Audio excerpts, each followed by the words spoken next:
Welcome to the Scene Snobs podcast. I'm Scene Snobs Jr. Don't forget to like and subscribe. What's going on, everybody? Welcome to the Scene Snobs podcast. Yes, right. It is Tuesday night, and we're here. Oh, yes, we are. And you're here. And we're very grateful for that. And we appreciate you, whether you are watching live or you are back with us anytime after that in podcast format or on video. Through the magic of the internet, you can watch us anytime, day, night, in the weird hour when you can't fall asleep and need someone to soothe you and put you to bed. We're probably not the best choice, but thanks for trying. We will lull you, though. But it's, like a strangled cat. Okay, I don't trust you lulling. No lulling? Okay, no lulling. I will say this, though. We are excited to be back. We have a very special announcement. We do? No. Am I pregnant again? We do not. Well, actually, we do. We didn't announce it last week. We're announcing it this week. We're going to do it top of the show because we have a lot of stuff to talk about. We are going to be on a television streaming channel, and we are going to be on a radio station. Oh? Yes. Radio Hub Free City is going to broadcast our radio, our audio only. And we are going to be on Venue TV. Venue TV, yeah. So we are very excited about that. So you guys can check us there. We'll put up more. Righteous. Yes, we'll put up more information as we go. You know what else is righteous? Seeing Jason Taylor tonight is righteous. Hi, Jason. We are beautiful men. Calling us beautiful men. You're a beautiful man. I appreciate you. It's good to see you. Oh, is there a Ron Lippett in there? We got a little Ron. What's up, buddy? The magnificent CRP remembers all. That's true. Yeah, when I remember to remember. You do. Jason Taylor's here. He says, "How are you guys? We are doing pretty well. Not as good as you look, buddy. It's all about the looks. That's your value." I find you beautiful inside and out. Don't listen to him. And Paul hey, what's up, Paul? Getting it done. Yes, done and done. Consider it done. Check them out. Auto Detailing. We have links up on our site. They are one of our sponsors now. And if you are in the North Carolina area, get your car done by Consider It Done. Boom. I feel like I did that. I feel like I nailed that. That was about the best one you've done. You don't need to hit anything. It's okay. Hey, Casey, do you remember me? Nobody remembers you. I remember you many. Mick Manhattan looks like he's about to have fins to the left, fins to the right, and he's the only bait in town. Ron, you ain't wrong. That was glorious, Ron. Thank you for that. And then I put on my hat because my hat is like a shark's fin. Oh, is it? That's 1998. Deep Blue Sea, LL Cool J stuff for you. Right.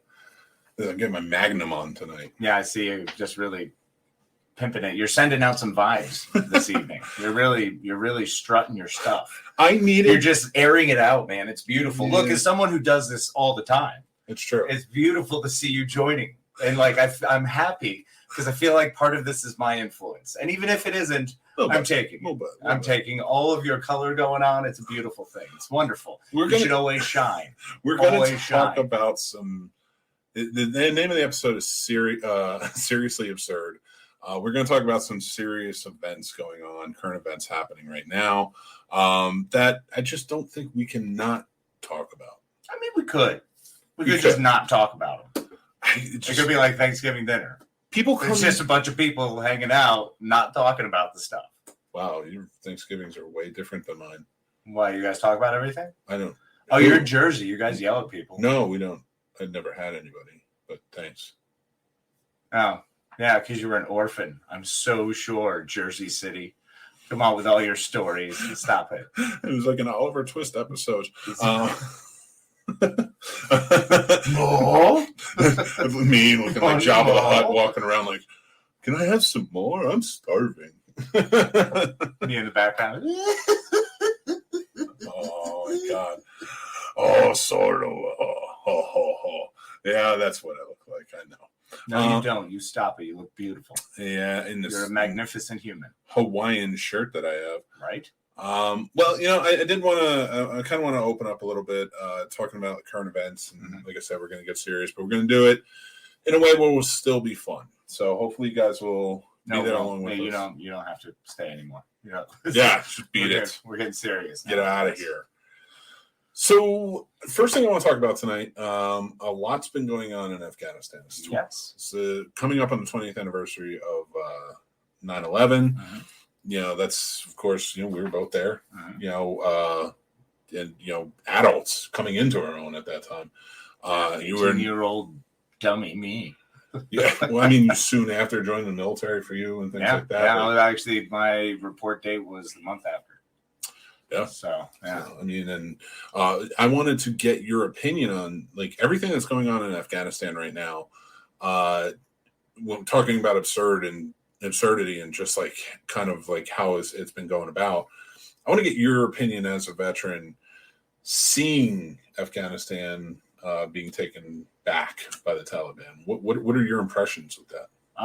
It's kind of weird because I've usually, for most of my life, I look through things as the eyes of a historian. I very much so see what events correlate to things that have happened in the past and where we line up and what thing, because history is cyclical. We're just going through another event time, and it's just a matter of where we were at another period as humans, because we kind of suck and we kind of circle around the same thing. So we have the same destructive nature.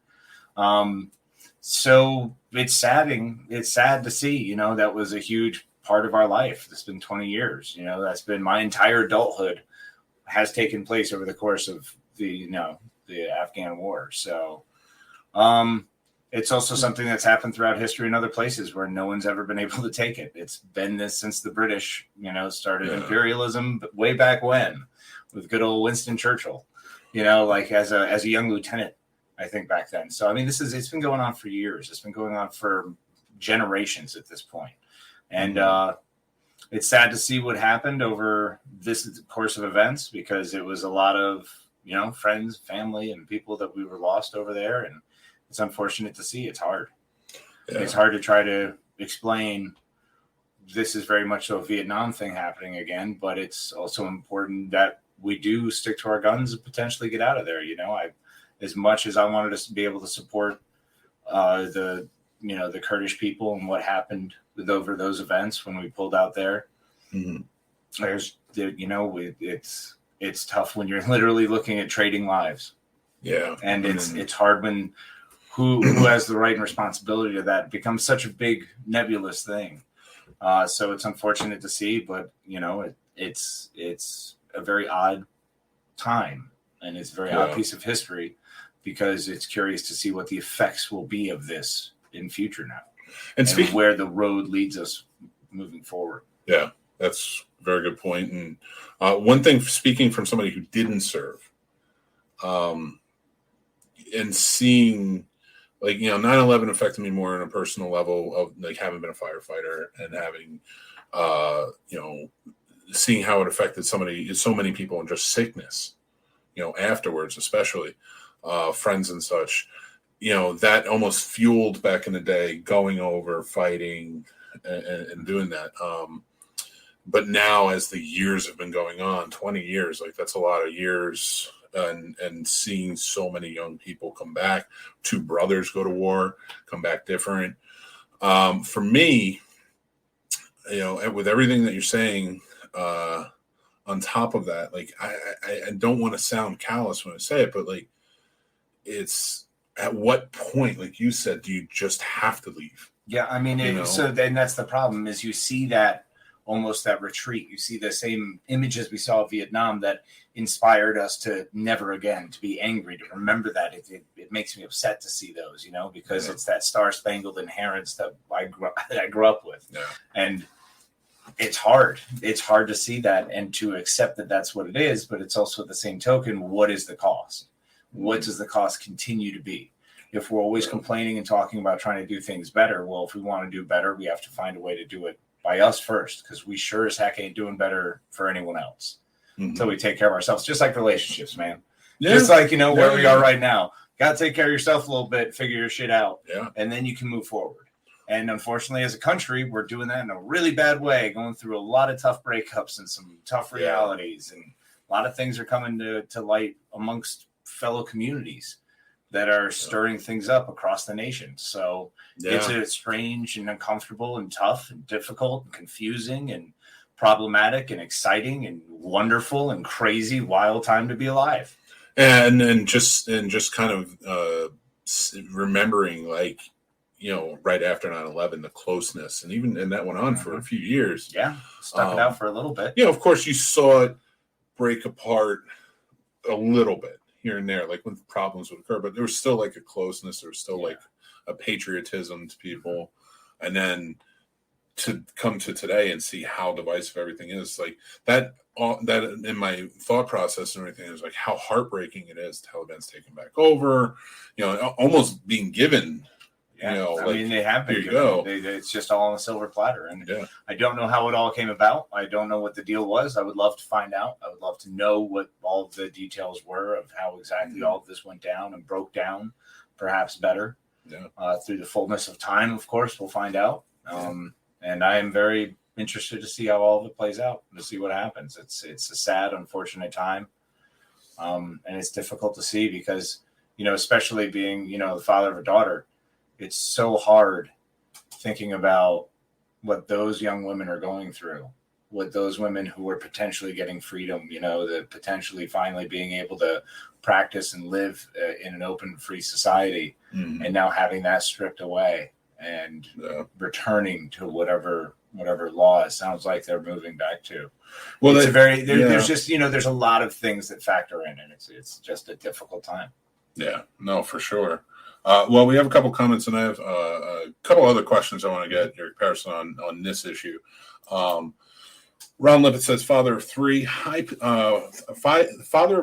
potential daughters, husband of an amazing physician, having a super hard time wrapping my head around the dark future of 19 million talented Afghani women who now essentially become property. Exactly, Ron, 100%, man. Sure. No, 100%. That is exactly right. And it's so tough, but again, it comes down to at what point, like, I'm not saying we couldn't. I'm not saying that wouldn't be the way to go or however it is. I am not a strategist in the military and such. So how long do we stay? Like, how long, yes, there's obviously going to be huge changes that are, like you guys said, especially with the women over there and how they're being treated. But how do we not pull back? How do we, at what point is what's full commitment?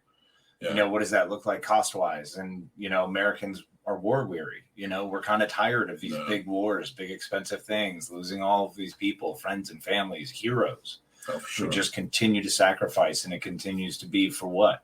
What are we gaining at this point? Like defense, protection, of course, always about that. But what are we defending? What are we protecting? What are we looking out for? So it's a difficult time. Like I said, it's a real churn at the moment. So definitely. And Ron also says, thank you for your service, Casey. It was all for you, Ron. And Brian says, don't compare how Vietnam veterans are treated to Afghan vets. I don't know that we compared how the veterans are treated. We didn't say anything about how they're treated. So. We were more talking about the nature of what's happening, more or less just the situations that are happening at the time right now. Yeah. So it's not in no way, Brian, would I ever compare the Vietnam and Afghan vets. Different times, different circumstances. No, it's not a comparison. Yeah, no, I think from what I took from that was more along the lines of like overall how it was handled by the politicians, the government side. That's more what I was discussing. The fact that we are seeing very similar images to what we saw then. That's all. Yeah. So, and actually that leads me to like my next question. I want to know what you think about this. How damaging is it to have so many different presidential, I don't want to call them regimes, but like, presidential cabinets come into during a war like this, 20 years, and we've seen 4 different presidents. Right. And they're kind of, in my opinion, not saying that he doesn't play a role into it, but you can't, it's kind of unfair to pin this all on Biden. Well, and a big part of that is why the Joint Chiefs of Staff were established, was originally to be part of that bridge. so they could be the heads of the government in their positions and then go discuss with politicians who are the heads of theirs, like the Secretary of Defense, blah, blah, Vice President, President. So that way there was a bridge. So that way these generals were not there just during the time of any president, any given regime. And lately it has become that where they're retiring or leaving out of protest and stuff of that nature. So on both sides. So, I mean, it hurts the future of political knowledge and where we're going because your strategy is always changing. And we see that continuously happening with this many changes in strategy. Of course, there's going to be hiccups along the way. You've got one guy who's going to go drone crazy and blow everyone all to hell, and the other one who just wants boots on the ground. And you continue to swap that up, and you get mixed messages. So it's difficult to sometimes attain the mission in that kind of situation. So it's tough when you have that many regimes coming through, because you also have different political pressures, from different sides, from different interests. So who's paying for your campaign is going to kind of decide what your position is. Like, we need to get more tanks over here because now we have a new tank contract for the DoD. So weird stuff like that, man. And it's become more of that sort of game, I think, more than it has been about attaining victory, because we don't know what the hell victory looks like anymore. Yeah. It's tough to say what victory looks like. We haven't had a whole lot of real wins if we don't know what the objectives are all the time, and we're always in and out, in and out. There's not a whole lot of places to take over and say, all right, we won it this way. What's the win? What's the get?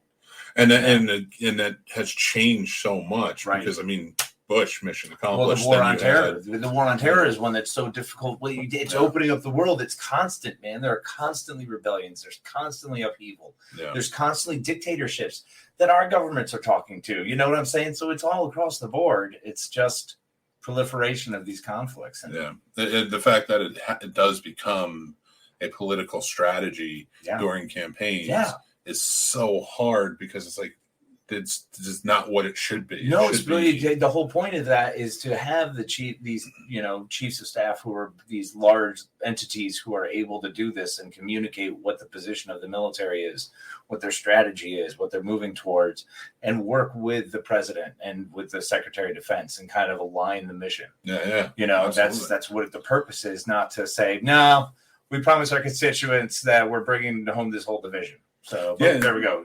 And that was the thing. It always became something different over the 20 years. Like I was saying, like the mission accomplished, then Bin Laden was caught, and then it's this and that and this and that. And it's like, you guys always want that political gain of a win. I'm dumbing down what you're saying. No, I'm hearing it. No. So, and changing it, for Americans at home watching this, like, it's so tough, because it's like, what are we cheering for? Yeah, what do we want? Do we want our troops home? Do we want, we seem to scream for that, and then all of a sudden we're getting them home, and it's the wrong thing. Man, it's life. There's no win. There's no 100% anymore. Nobody's getting everything that you can. Yep. It's, hey, get what you can, and then move to the next objective. And unfortunately, it's weird, screwy things right now. So for me, I know that I'm in this place where I'm trying to learn, talk to you, talk to other veterans, talk to many people from different walks of life to see what their feelings are on it. I get the suffering over there, and it's heartbreaking. It truly is. But at what point, especially in our next topic, it kind of plays into this, but especially how our country is right now, should we? I often ask them, should we be there? Can we fix another country, somebody else, when we aren't even fixing ourselves? Well, it's easy when you have the banner of freedom. Everything's easy when you're bringing freedom. Yeah, that's true. Come on, man. Who doesn't want to fucking bring freedom? Oh my God. Of course we want to bring freedom. Oh my God. We're the fucking shit at bringing freedom, man. Before we get into that point, though, I do want to go over some of the comments that we have. Jason Taylor says, "I didn't know you served, Casey. Thank you, my friend." No more thank yous for Casey. Ron did it.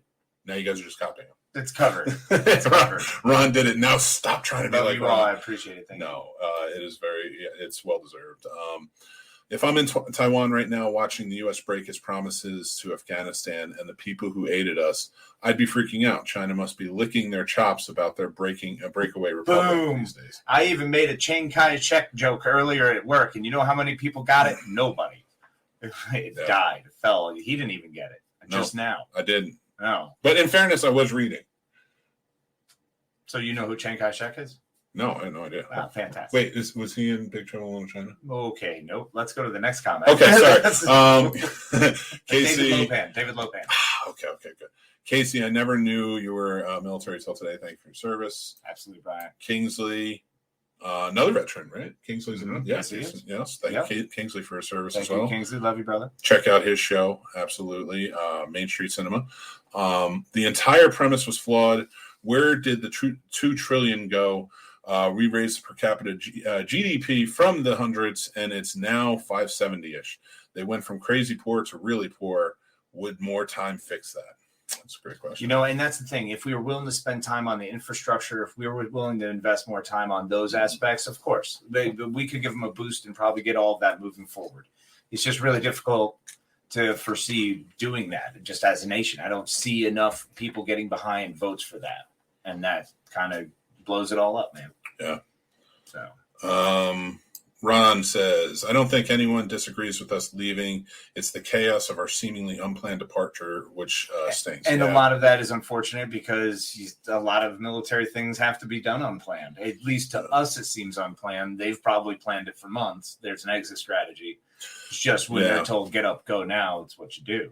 Yeah. So that's why it's different. So like we look at it and we go, wow, this looks terrible. It's fucking perfect on their end. Like they're out. And a lot of it too, like you saying the exit strategy, they said the end of August. And of course the Taliban started pushing at the beginning of August and taking over things. And, you know, they basically had to say like, we still got to go. Like we just have either you guys we gave you the tools and what we could. I mean, that's the other thing. 20 years of helping, assisting, training, working with these groups and having a lot of them turn around and join the other side because it just seems like the winning side all of a sudden. Like that's hard, but that's a reality, you know. It's tough to put our values into a different nation and go, well, they're all obviously exactly like us. They didn't live like us. We don't have any idea, you know. It's very different, so it's difficult to. Bringing up the next point, Brian says, no way can we fix the Middle East. No, and that's the problem is looking at it as fixing. It's people got to figure their shit out. You know what I'm saying? And that's their business to handle. And I think that comes to the point of like, again, our next topic, after we finish comments, we'll go to it. But who do you want to be is what a lot of countries have to ask themselves. Even us, even the U.S. has to ask. And I think that's where we're at right now, getting to the point where we're asking ourselves, like, who do we want to be as a nation? Mm-hmm. You know, so all these countries. Well, yeah, that's what it is. What do we want to stand for anymore? What's our purpose? What's our driving goal? Yeah. I'm still being there. You can't sell pork chops to a Sunni hot boy. You cannot. Kingsley, you cannot. Well put. Corinne says, hi, guys. Hi, Corinne. Hi. What's up, Shaba, Corinne? Love you guys. And Ron says, is it really in the middle? It's, you know what? it's thereabouts. Kind of hangs to the left, but, you know, whatever. Me too. We're hanging buddies. Oh, my God. And it's so true. I know it from all of our showers together. Whoa. Wait, what? Whoa. Listen, a 12-hour show is a long show. We need to shower a few times. Valid. I don't think we needed to tell everyone. That's true. Well, going into our, the next topic and kind of bringing it home and the mask mandate. Yeah. You know, we live in Virginia. Yes, we do. We live in two parts of Virginia. Yeah, but we do. Actually, the counties that we're in. Well, I'm closer to your part now. I'm in the mountains, man. True. And your daughter, just like my sons, are in the same boat with the mask mandate. Yeah. So basically what happened was our governor came out. Governor Northam said mask mandate for schools. They all have, you know, kids and teachers, everybody has to wear masks. Frederick County, where the county I'm in, came out and said, yeah, we're not going to follow that. Mm-hmm. You know, that, you know, we're going to leave it up to the parents. Mm-hmm. And it's creating a lot of turmoil in this county. Mm-hmm. I know. And, you know, parents just freaking out and screaming and yelling. And it's like, what are you doing? Like, I cannot, and I want to defer to you in just a second. I just, to kind of rant a little bit. Please, no, rant away. These are some of my favorites. The thing that pisses me off. Join in. You do your thing. every comment I see, every talk I have, every reason that is given to me by people who are against masks, it is not a medical thing, because when you really delve into it and they're like, well, I have a medical condition. What's your condition? It's never like asthma or anything. It comes down to, it's just not comfortable. And how can we expect, I don't even want to wear it for 7 or 8 hours a day while I'm working. How can I expect my kids to wear it for 5 to 6 hours a day? Putting that aside, that your entire argument is about comfort, and your entire argument is freedom reigns free. You sound like an idiot, and you just don't know it. Hey, talk to them, bro. I'm right here. It's okay. I am so tired. Yes. I'm so tired. I love this country. Goddamn right. I love the concept of freedom, even though most people today just don't seem to understand it. It is not freedom. This isn't nobody. Oh my God! It work it out. It's okay. I really do. Find the words. It's just find the words. They're there. Even like the federal mandate to get vaccinated. Yes. The all the hospital employees and things like that, medical centers and such, the mandate that they have to be vaccinated, and people saying, "You're taking my freedom away." First of all, primarily Christians.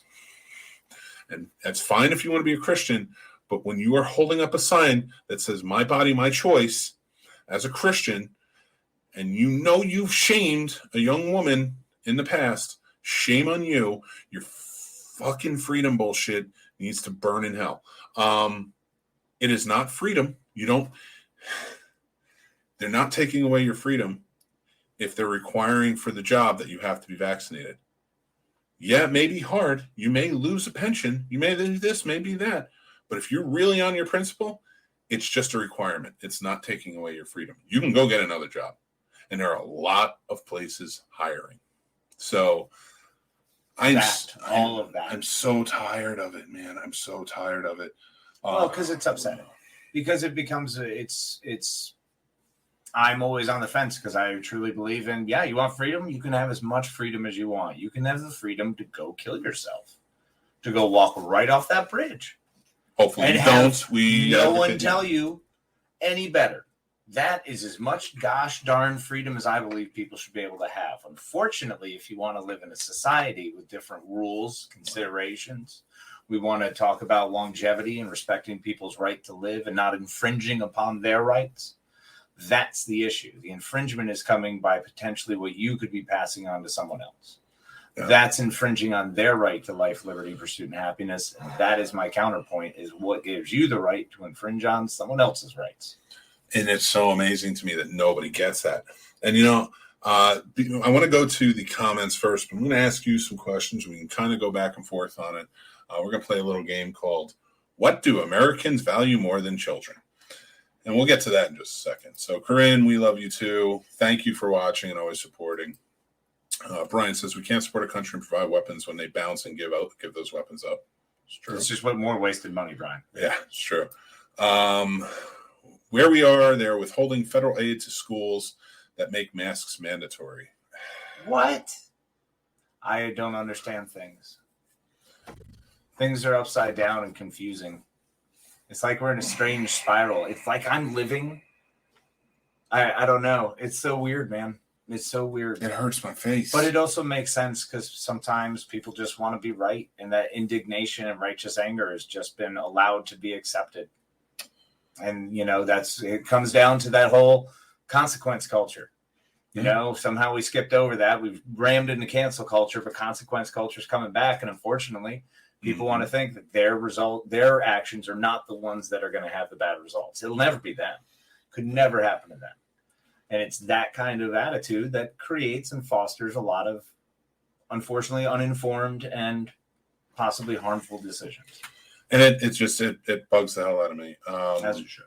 And Brian says, I was in Home Depot this week and 10% wore masks and social distance. Yeah. And I do believe that if you are vaccinated and you're not wearing a mask, now the Delta variant's out there, we have to loosen up in some ways. In some ways for people, because of how it is, I do believe that if you are vaccinated, you should be able to choose to wear a mask or not. I'm not now. If you go to a store and a store has a sign out and says we require masks, put your mask on. Stop fighting. Well, it's not even a fight. It's the store has a right to say that. Once again, we're into that whole rights thing where the store has the right to tell you to get the hell out and not serve you. And you're just idiots to go in there and say that they don't have that right. And you want to scream, you're taking away my freedoms. Nobody's taking away your freedoms. Go shop somewhere else that doesn't require this. Right. Go there. Choose somewhere else. Oh, my God. Buy your pillow from the My Pillow guy. He didn't care if you wear a mask. Trust me. Screw that guy. I just hate that guy. No, that's totally fair. Mike Lindell is a hateable guy, but he's also not a hateable guy when you listen to him in interviews and stuff. Like when he goes on shows, I saw him on Jimmy Kimmel, and he was fantastic on it. You know who else wasn't hateable? Who's that? Before all the bad stuff happened? Sarah Silverman? Every cult leader. Everybody liked them until all the bad stuff happened. Well, totally fair, yeah. I'm not saying great. Mike Lindell's going to do any bad stuff, but I'm just saying. Oh, I see what you did there. Oh, you made him all culty. Oh, yeah, like he's one of the QAnon guys, right? Oh, you got jokes. Ron Lippett, I want to vomit how science and politics have become. Thank you, my friend. Yes. Why in the world would that happen? That's just horrifying. It's just what a waste of energy, man. And like the whole idea with the political spectrum of keeping up these couple hot button items so that way they'll piss off their constituents and get more people out to vote just because they're angry. That's true. Rather than taking the time to fix them when they're in office. So, yeah. Well, I mean, the orange overlord ruined so much. Well, we've got to be able to have civil discourse and proper discussion. We're supposed to not be able to agree with each other. That's fine. He doesn't even know words longer than 5 letters.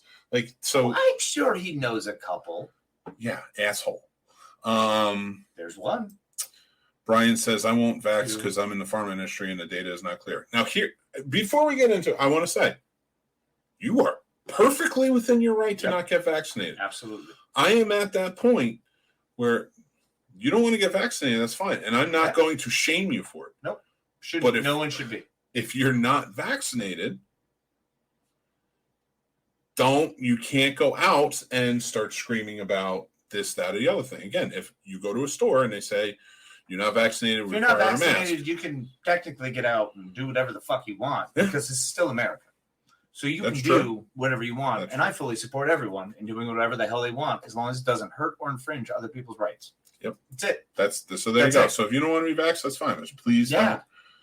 And he followed it up with, I take precautions all the time. And we know you do. We know you do because we've talked about it. And is bringing in Jesus. Jesus. Let's get on that one, shall we? Which one? I would, the real one. Are you about to climb up that cross? I like Jesus. I know Jesus is a good I dude. Love Jesus. Jesus was awesome, man. Jesus is amazing. Jesus is just all right with me. I love it. So I will say this about Jesus. Mm-hmm. I may get really mad at Christians, but that does not mean I hate Jesus. No, I'm all about the teachings of Jesus. The Gospels are amazing. Just means that majority of the Christians I've met in my life and that I see don't know Jesus. I mean, they've read about him. Not the right words, I guess. They've definitely come on. Bullshit. Another rant. I'm sorry.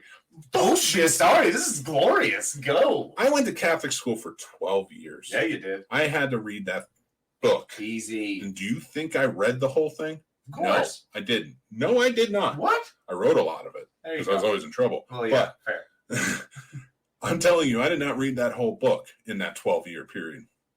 And I'm going to tell you, I will take the Pepsi challenge against any Christian that isn't wearing the cloth. Yeah. Except you. You've read the book. I know you've read the book. And the Pepsi challenge does come with him. He's got to be with me. It's going to be fun. Majority of the Christians I've met and I've talked to in my life, because I may not have read the whole book, but I've read a lot of it. Mm-hmm. And I've gone back to reference the book and research the book and such.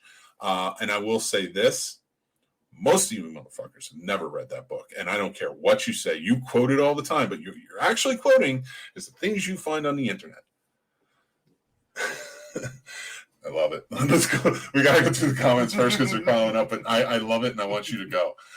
George C3 says, oh, yeah. Hey, buddy. What's up, George? The Hawaii Five-0 producers did call and they said, we want you to be a part of a new show called Casey and the Fat Man, and it takes place in Hawaii. And to which I immediately said yes. Yes, me too. Mike did too. He cried first. I don't know why he was crying. I think it's a great choice of name. I don't know what you're upset about. He's so happy. It is funny though that you call me Mike there. Mm-hmm. This was brought up to me the other day. I do go by Mick, of course, as you guys know, but my real name is Mike. But so many of you have been calling me Michael, and I think what I need to tell you guys is my name, Mike, is not short for Michael. Mike is short for mistake. Mm-hmm. My parents named me that. It's on the birth certificate. It still rings true. Yep. So you got to stop calling me Michael because it just doesn't add up. Yeah, it doesn't really fit. Ron says, does it make me a bad person that I love YouTube videos where aircraft passengers are violently pulled off airplanes for not masking? No, it does not make you a bad person. I truly enjoy anytime public freakouts on Reddit. Did you see that? Public freakouts, man. Did you see that idiot on the New York City subway? Because he went to a mask mandate rally in New York City. He's from Virginia.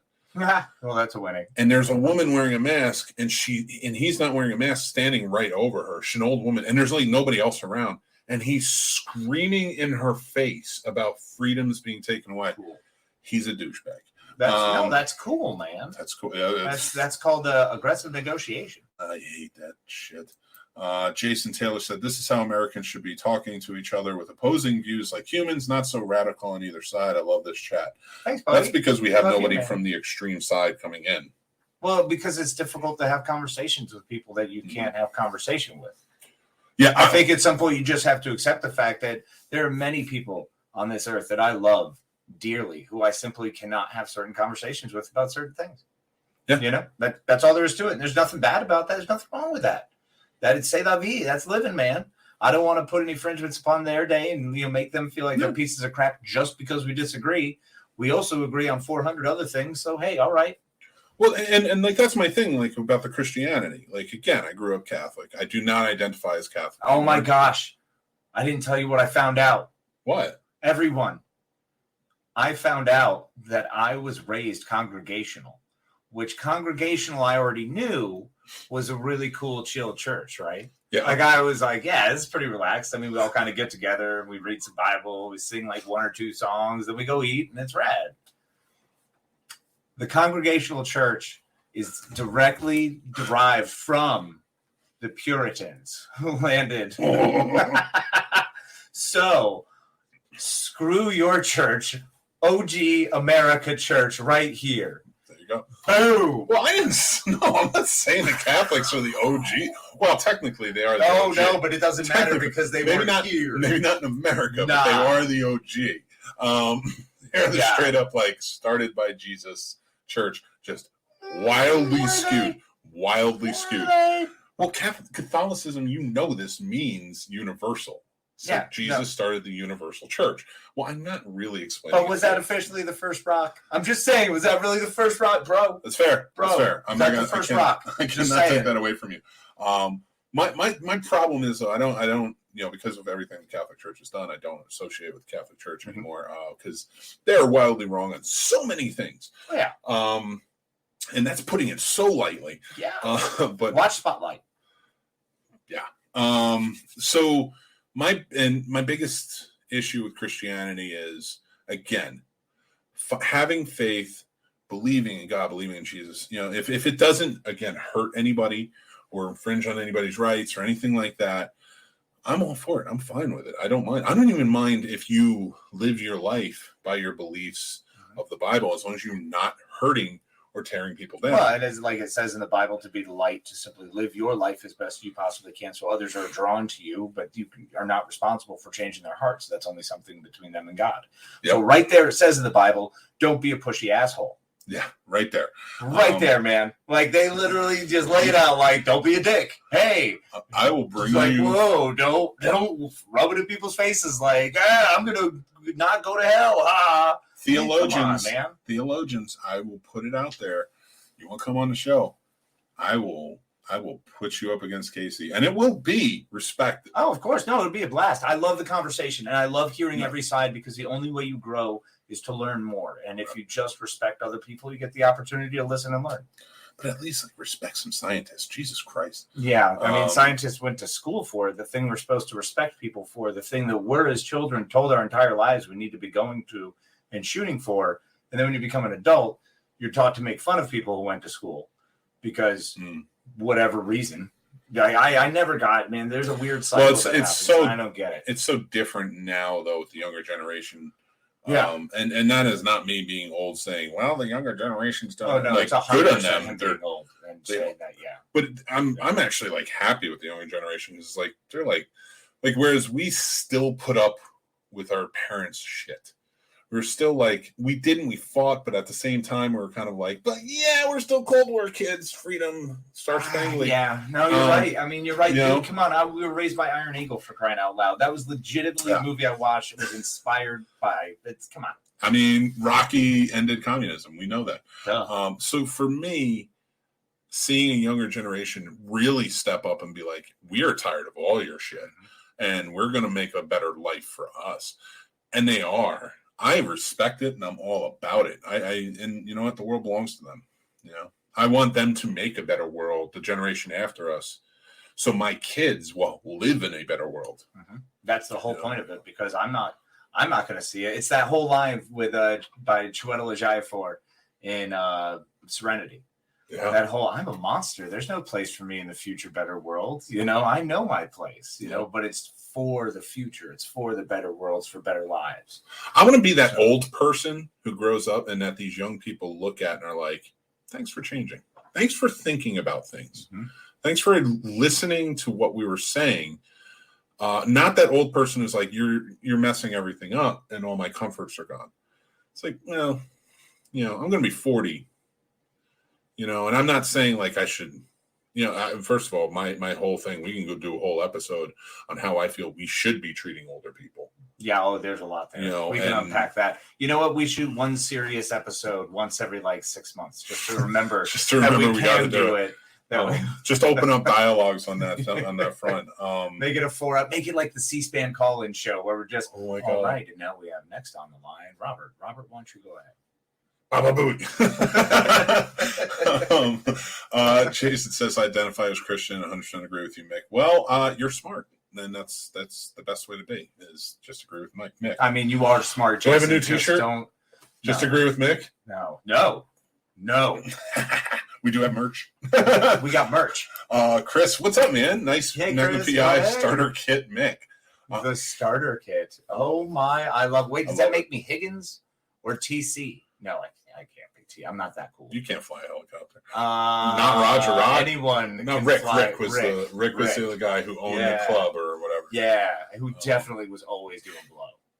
Oh my god! Always, dude. Rick was constantly on cocaine. Will never convince me that all of them weren't on cocaine. Oh no. TC, like, you definitely was, but not as bad as Rick. Rick was like in it. He was the one pushing weight because he had the front with the nightclub. Yeah. And Magnum was just the party guy who was just hanging out with everybody while also still being an awesome, like, and have PI. To, you know, he had to go and do PI work. Yeah, where he's slaying chicks, Rick's slaying chicks. I mean, they were Vietnam vets. TC slaying chicks. You know, good on them. Vietnam vets living in Hawaii, Navy SEALs, you know, they deserve man. They deserve to just do their thing. Jason Taylor says Mick is going to book him down. Yeah. God, I knew this would be a problem.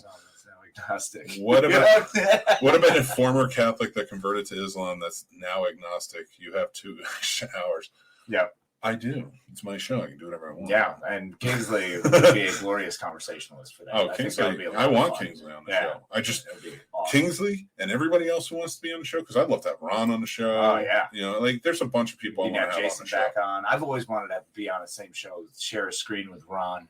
Oh my God! Ron, I would just let Ron talk. But that's all you need. It's a way better show with whatever the fuck this is. Yeah, it's true. And we're getting there. We have topics. We're gonna do what do American adults find more important than children in a second. Right. And then how to piss off Trump supporters. I have a perfect thing to do. I feel like we're starting to pigeonhole ourselves. Just the supporters, not all Republicans. I get it. Okay. And Ron Lippett, the Bible says we shouldn't eat shrimp. The Bible counts that. Totally fine. You know what? That's a part I didn't read, and I'm telling you this right now. I agree. That's why, like, I struggle with a lot of books in that thing. Which book was it in? The new one or the old one? Because if it's in the new one, I kind of dig the Jesus story. Well, the Jesus stories are great. Yeah, I mean, he's very cool. Jesus is a cool dude. Pretty much the moment when, like, his story ends, everything after that is a little weird. And everything before that, I guess, really doesn't count anymore. Because when Jesus showed up, he removed our original sin. Hence, we no longer had to do the acts of contrition that were required because he had come and redeemed us. Hence, Christ the Redeemer. I don't know. I could be fucking wrong here. I'm just a crazy person. It's all weird. I keep saying, and George E3 says, I keep saying this planet has the human race, the dumbest apparently, and that's why aliens keep screwing with us by doing flight. Exactly. They're literally flying by going, hey, you guys want to go hang out with the dummies? We're like a zoo to them. Yeah. Like they fly by like, no, don't get out here. Lock the doors. These are the dirty ones. These are the ones we told you about. They're like, they fly past like name it fast jet. Like a U-2? Is that a real thing? Or SR-71? There you go. They're like passing those and they're just like, this is how fast I can travel. And then they're gone. They're just gone. Just dusting. Hey, you want to see their dumb faces when we fly?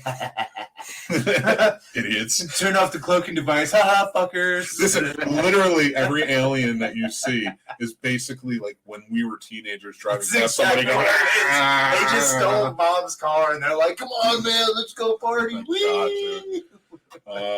Kingsley says, Mick, what you're saying about old man Mick is one of my dreams as a kid in Bushwick, Brooklyn. Make him see. Yes, yeah, man, absolutely. and I mean, I'm just saying, like, as a black man too, I would love to have you come on the show and talk to us about just how the differences and what how kids are changing the outlook. Even like things like in the past, like that was systemic racism that, I've gone to friends and said, like, I can't believe I said that to you. And I never realized that was a shitty thing to say, because like it just was like, it's learning. It's anything you're not exposed to, anything you don't know, you have to learn. Yeah. You have to gain knowledge, but that's by interacting with other fucking humans, which apparently is too difficult for people. And listen, freak out. Yeah, just listen. Yeah, don't show up with something to say. It's taken entirely too long, especially in terms of race in this country, for people to listen. But at least it's like the end of the first season of True Detective when he's like, you know what? But you do it. What? You can do the voice. Do the voice. What voice? The stars thing.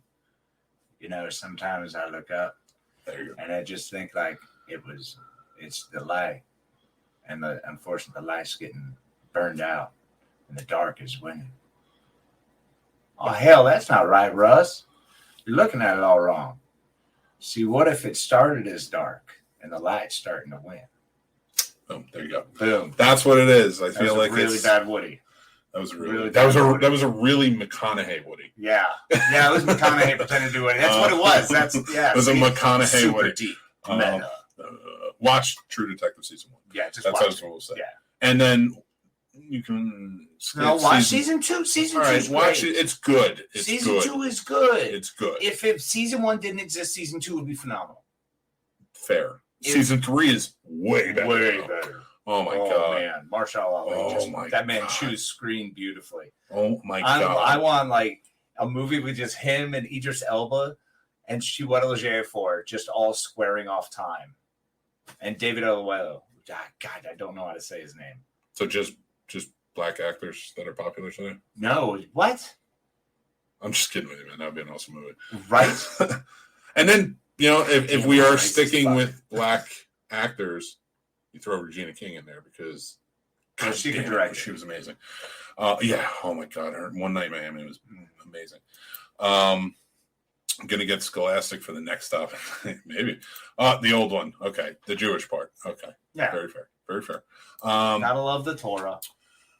So, I want to ask you, and I want to answer you. What are things that American adults, majority of American adults, I feel like this needs a game show interview. We've been too serious. We've reached 51 minutes and everyone's here, and I'm sure we've made them laugh not. Yeah, that's fair. That's fair. I don't know. I feel like the Hawaiian stuff kind of stuck. All right. Let's play a game. We're going to play What Do American Adults Value Over Children's Lives? Now, Casey, for 1 billion points. Oh, yes. Can you tell me 3 things that American adults value over children's lives? Hunting. Our survey says yes. Do we also enjoy using more plastic and plastic utensils and creating more plastics? Our survey says climate change. We'll accept it For convenience. Do we also love traveling the far irradiation distances in our own vehicles? By the way, when I say climate change, I mean the irradiation and the creation of keeping climate change going. Go ahead. Would it also be traveling long distances in vehicles of our own, perhaps that guzzle gas? I'm sorry, but that's not on. That's not what our survey said. It's actually guns. Well, that was hunting. That was the joke there. And freedom. Yeah. And coronavirus. Right. Well, I don't think they love that. And cages. Okay, that's what they were sticking them. They were sticking kids in cages. They may have been a different color. I like, you know what? Ron's got it. Ron's got it. Porn, chicken, and money. Porn, chicken, and money. Well, here's another one. We also love our pharmaceuticals. Anything that means that we can just take a pill rather than have to change our lifestyle. Or feed those pills to kids. Oh, well, yeah, that's because that has to help our lifestyle too. Yes. It's not about their lifestyle, it's about our lifestyle. It's all about, listen, the number one answer is convenience. That's what majority of asshole adults in this country are value over children's lives. Yeah. You know, you can post up a picture. It's funny because Hot take. Not funny in any way, shape, or form, actually. Sad and disgusting. If you posted a picture of the children who were murdered in Sandy Hook and said, you value your weapon over these kids' lives, you would have a barrage of people coming after you and ripping into you about it's freedom and it's this and it's that and we all deserve it and blah, blah, blah.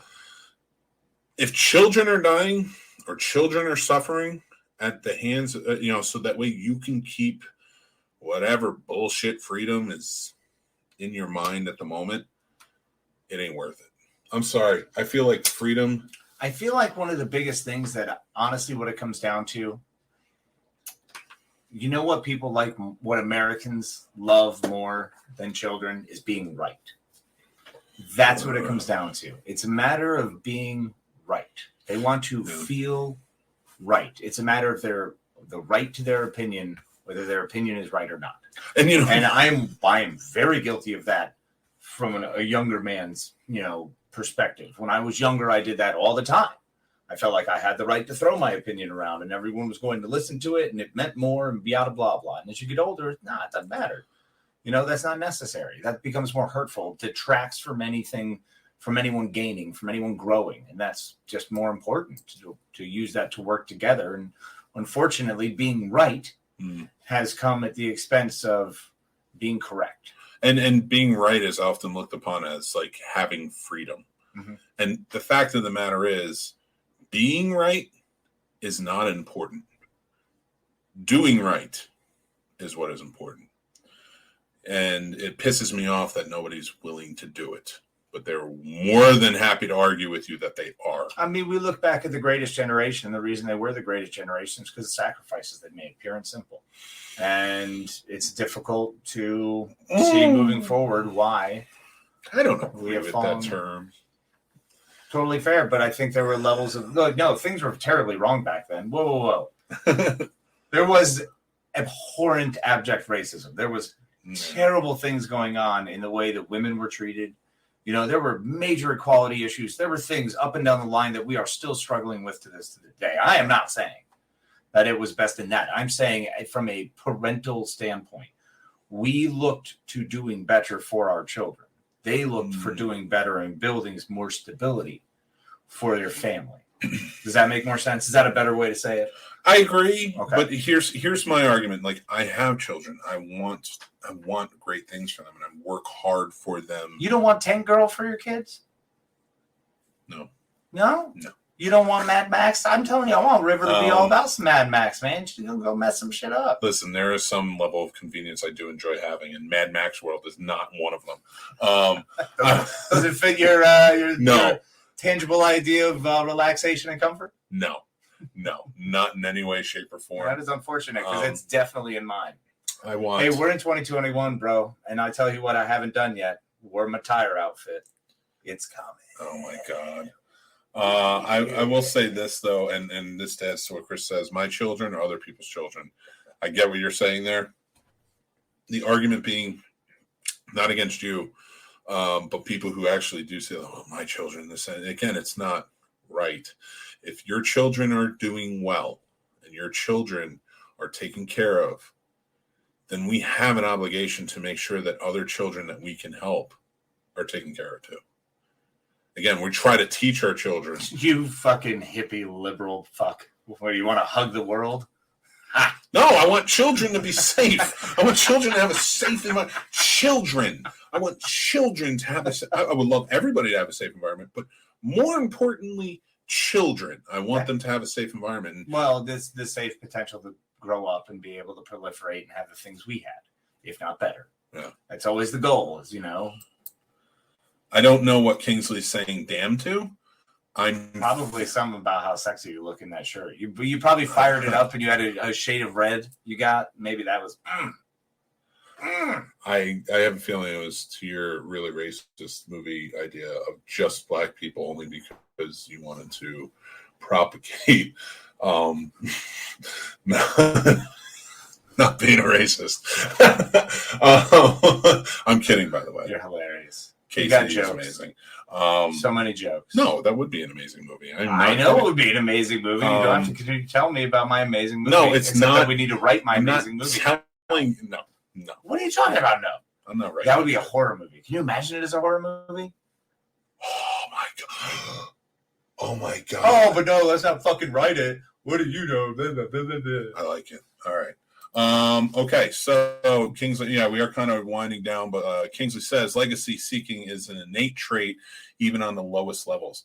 So I think people care about their children, but they are being lied to by people with power and then make self-sabotaging decisions for society. Yes, that's absolutely exactly what happens, because we, once again, if you're able to control, like William Randolph Hearst always said, if you can control the media, you can control what the news is, you control people's daily lives. He was a nightmare. And now we have news stations dedicated to 24 hours of trying to be the most sensational thing happening. People, read a lot, find out sources.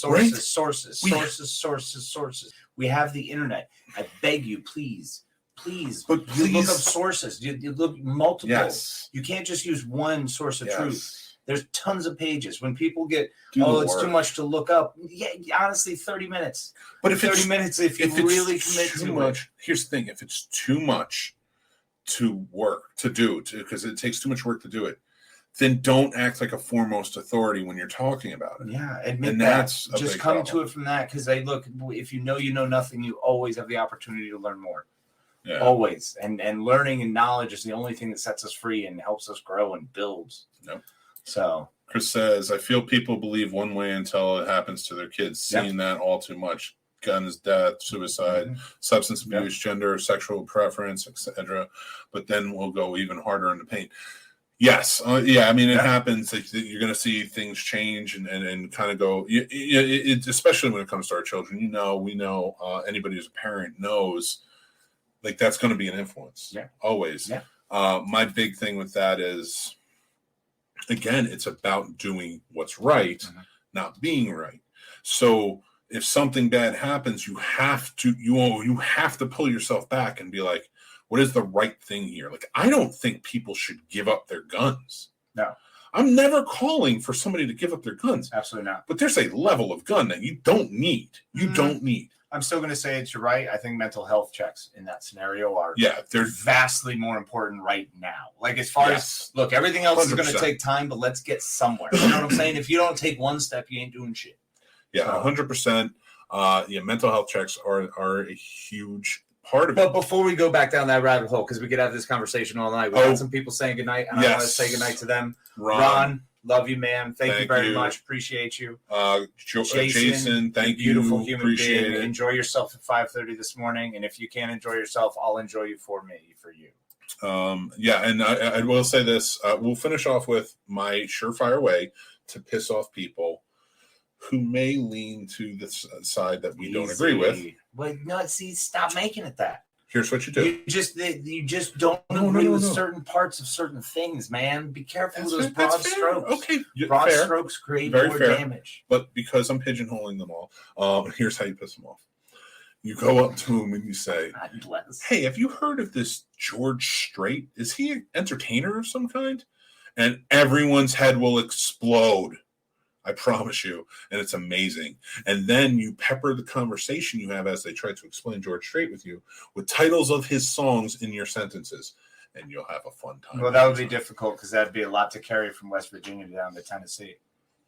Unless you're moving with a good Lord speed. Listen, I'm not pure country or anything, but I will say. You know what? Whenever I have a difficult situation, I usually try to just trim it down to checking yes or no. I love it.